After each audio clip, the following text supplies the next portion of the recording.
پاکستان ایک جمہوری ملک ہے، یہاں پہ آپ ولایت فقیہ کے ارتقاء کو کیسے دیکھتے ہیں؟ کس طرح سے یہ ممکن ہے کہ یہاں پر ولایت کے نظام کو نافذ کیا جا سکے؟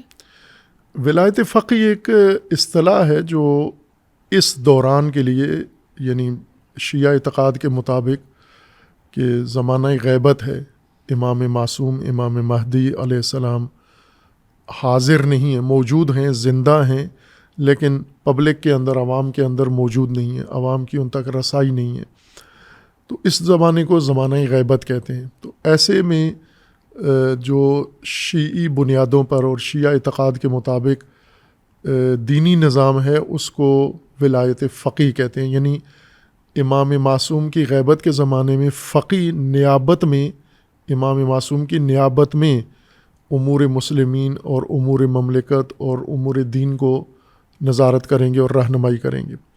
لیکن ولایت فقیہ سے یہ نظام شروع نہیں ہوتا، ولایت سے شروع ہوتا ہے، اور ولایت قرآنی نظام ہے، دینی نظام ہے۔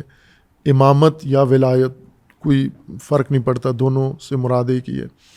قرآن کریم نے جیسے فرمایا ہے کہ انسان کے اوپر ولایت اللہ کی ہے، اور اسی طرح ولایت رسول اللہ کی ہے، اور ولایت ائمہ اہل البیت کی ہے نیابتاً، جیسے حدیث غدیر ہے، حدیث ثقلین ہے، یا دیگر جو دلیلیں ہیں شیعہ کے پاس، ان کے مطابق اہل البیت کی ولایت ہے۔ لیکن یہ ولایت مسلسل ہے، یعنی مومن انسان، جس طرح قرآن کی آیت ہے سورہ بقرہ کے اندر آیت الکرسی کے اختتام پر، اللہ ولی الذین آمنوا یخرجہم من الظلمات الی النور والذین کفروا اولیاؤہم الطاغوت یخرجونہم من النور الی الظلمات۔ اس آیت میں تقابل ہے، موازنہ ہے، کمپیئر کیا گیا ہے کہ مومن وہ ہیں جن کا ولی اللہ ہے، اور جو مومن نہیں ہیں ان کا ولی طاغوت ہے۔ تو دو ولایت سے مراد یعنی حکومتیں، سرپرستی اور نظام۔ تو جو مومن ہے وہ اللہ ہی کی ولایت میں ہوگا، اور اللہ کی ولایت رسول اللہ کے ذریعے اور اہل البیت کے ذریعے زمین کے اوپر نافذ ہونی ہے۔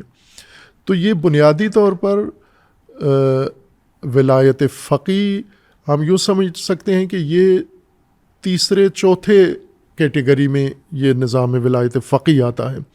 سب سے پہلے ہے اللہ کی ولایت، اللہ انما ولیکم اللہ، اللہ ولی ہے، اور پھر اس کے بعد رسول تمہارے ولی ہیں، اور پھر اس کے بعد اولی الامر تمہارے ولی ہیں، اولی الامر ولی ہیں۔ اولی الامر کی دو کیٹیگری ہیں، ایک اولی الامر جو اللہ کی طرف سے یا رسول اللہ کی طرف سے نامزد ہوتا ہے، جیسے مولا علی علیہ السلام ہیں یا جیسے اہل البیت علیہ السلام ہیں، اور ایک ولی ہے جو ایک ضابطے کے مطابق ان کی نیابت میں ولی بنتا ہے۔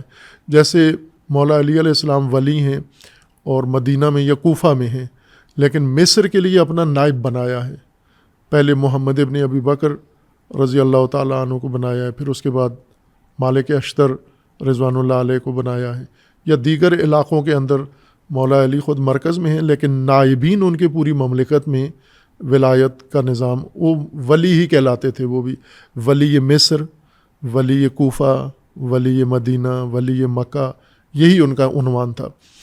تو امام اگر اولی الامر حاضر بھی ہوں تو نیابت کے ذریعے پوری مملکت کے اندر اپنا نظام بنائیں گے۔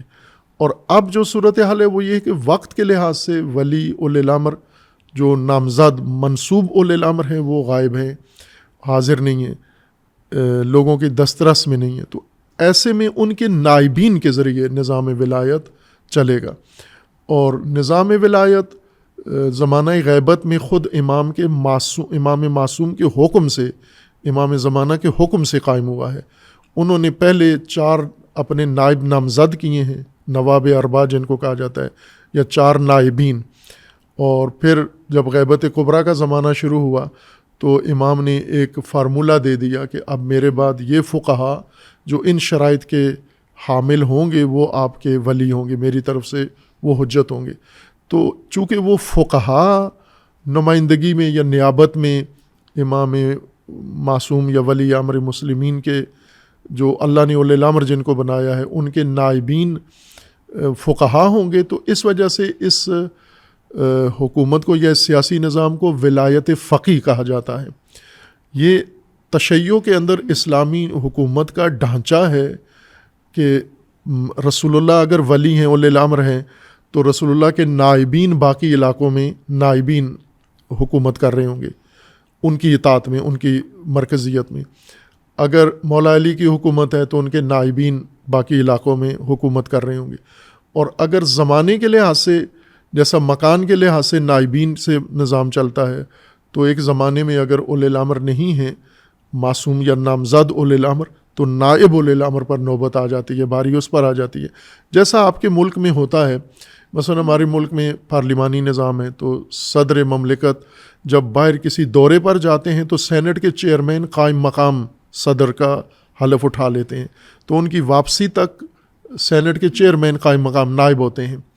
تو سینٹ کے چیئرمین جو نیابت میں جب صدر واپس آتے ہیں تو ان کی ختم ہو جاتی ہے، یہ پھر چیئرمین سینٹ ہو جاتے ہیں. یا اسی طرح ہمارے چیف جسٹس ہیں، ابھی پچھلے چند دنوں میں وہ گئے ہوئے تھے باہر چین کے دورے پر، تو ان کی جگہ پر دوسرے سینئر جج قائم مقام چیف جسٹس کا حلف اٹھا لیتے ہیں. تو یہی اللہ تبارک و تعالیٰ نے بھی اسی طرح کا نظام بنایا ہے. یوں نہیں ہے کہ اللہ نے جن کو اولی الامر بنایا ہے وہ نہیں ہے، اگر وہ اولیاء تو طاغوتوں کو اپنا ولی بنا لو. طاغوتوں کو نہیں بنا سکتے آپ. اگر مولا علی موجود ہیں تو مولا علی ولی ہیں، اگر مولا علی نہیں ہے تو ان کا نائب ولی ہوگا. طاغوت کی طرف کسی صورت میں آپ نے نہیں جانا، نہ رسول اللہ کی موجودگی میں، نہ اہل البیت کی موجودگی میں، نہ ان کی غیبت کے زمانے میں طاغوت کی ولایت نہیں ہونی چاہیے. یہ دینی سٹرکچر ڈھانچہ ہے دین کا جو اہل البیت علیہ السلام نے بیان کیا ہے.